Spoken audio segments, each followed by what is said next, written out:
Hi. So let's talk about seemingly innocent question that might be sabotaging your happiness and success. It is a question we ask ourselves every day, often without realizing the damage it is causing. That question is, why? Think about it. How many times have you asked yourself, why did I do that? Why is this happening to me? Why me? Why am I feeling this way? These why questions can lead us down a path of overanalysis, self-doubt, and even self-blame. Why questions often lead us to dead ends. They can trap us in a cycle of rumination, where we endlessly search for reasons that are complex and multifaceted, often without finding clear answers. When we ask why, we might end up blaming ourselves or others. We might overanalyze our actions and emotions, trying to untangle a web of reasons that are often intertwined with various aspects of our lives. But it's all about self-awareness. Self-awareness is a multifaceted skill that encompasses internal and external self-awareness. Internal self-awareness involves understanding one's own emotions, values, and motivation. It's about recognizing what is happening inside of us and having an objective sense of our feelings. External self-awareness, on the other hand, is about understanding how others perceive us. It is the ability to read a room and gauge how our actions and words affect those around us. Self-awareness is not an innate trait, but a skill that can be cultivated. Developing self-awareness is crucial for enhancing emotional intelligence, which includes skills like empathy, resilience, flexibility, stress management, and decision-making.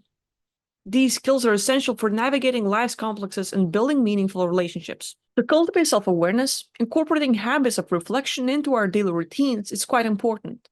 Reflection allows us to pause and consider our actions, thoughts, and feelings. However, modern society often discourages self-reflection, favoring distractions like social media and entertainment. Blaise Pascal once said, "All of humanity's problems stem from man's inability to sit quietly in a room by himself." This highlights the challenge of introspection in a world filled with distractions. A study by University of Virginia found that many people, particularly men, would rather give themselves an electric shock than sit quietly with their thoughts for a few minutes. This underscores the difficulty of engaging in self-reflection. Now, while self-awareness is valuable, there is a danger of excessive self-awareness, which can lead to self-obsession and narcissism. It's important to balance curiosity about oneself with the ability to move forward without becoming overly introspective. Just think about it. When you ask the question why, it can lead us to a never-ending loop of negative feeling states for the rest of the day or a whole week. Imagine this, you might be feeling sad or not as good as yesterday. And when you ask yourself, why am I feeling this way?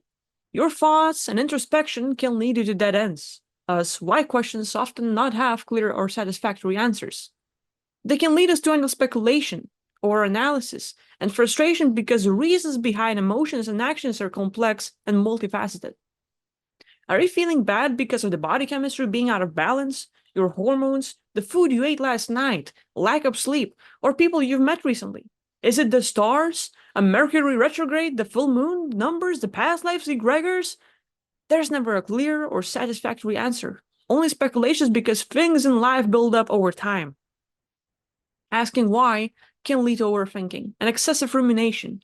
This can cause individuals to get stuck in a loop of trying to understand the reasons that may not be easily discernible.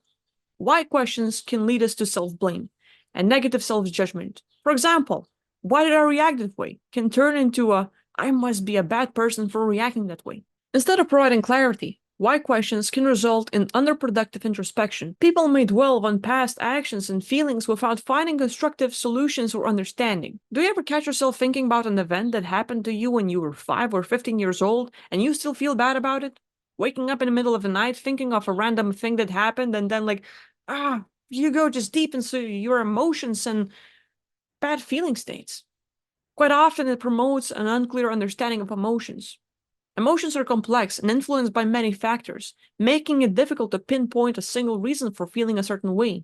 Why questions can oversimplify or misinterpret these complexities. It hinders emotional agility, which involves being nimble and adaptable with one's emotions. Why questions can anchor individuals in rigid thinking patterns, making it harder to navigate emotions effectively. It also fosters external blame. In some cases, asking why can lead to blaming external factors or other people for one's emotions or actions, rather than fostering personal growth and responsibility. Now, to avoid self-obsession, it would be better to ask what questions. For example, what happened today? What did I feel? rather than why questions, which often lead us to dead ends and confusion. Ask what about self and for objective self-awareness, and ask why when communicating to others. The benefits of asking what questions instead of why questions include providing clarity and focus. What questions help individuals to focus on specific events, actions, and feelings? This specifically can lead to clear insights and a better understanding of one's experiences. What am I feeling right now? What reactions got triggered because of a certain phrase or an event? We define events, feeling states, and actions without pondering about possibilities. The answer is clear. Encouraging objective reflection. What questions are more objective and less judgmental than why questions? They encourage the factual examination of what happened without attributing blame or requiring complex justifications. What just happened? The loss made me cry. Instead of thinking, well, why did you start crying? Well, I'm sad because of the loss. I'm always alone, people abandon me, and I'll la. Your thoughts just go nuts. What questions is promoting actionable insights. When you ask what questions, individuals can identify concrete steps to address issues to improve situations. For example, what did I feel during that situation? Can lead to actionable strategies for managing similar events in the future. It is enhancing emotional agility. What questions support emotional agility by helping individuals navigate their emotions more effectively? This approach fosters adaptability and resilience, enabling people to handle their feelings in a healthy way.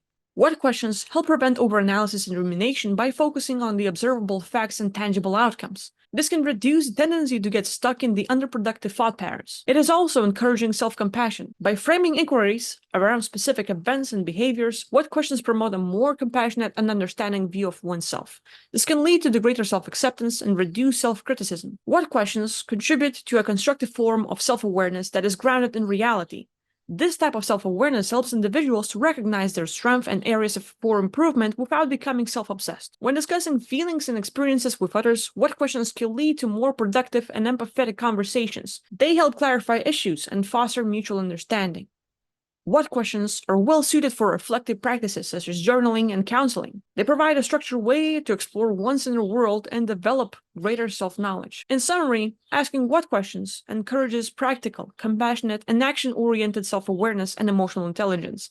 This method helps individuals to understand their experiences more clearly and take meaningful steps toward personal growth. It is also important to have a tether or a grounding mechanism when delving into deep self-reflection. This could be a community, trusted relationships, a faith, a belief system, a sense of purpose and meaning beyond yourself, a good therapist, health practices for your mind, body, and soul, a supportive relationship, a coach, or a reflective practice that helps us navigate our emotions without getting lost in them. In the end, balanced self-awareness enables us to engage authentically with others and fosters self-love, wisdom, and compassion.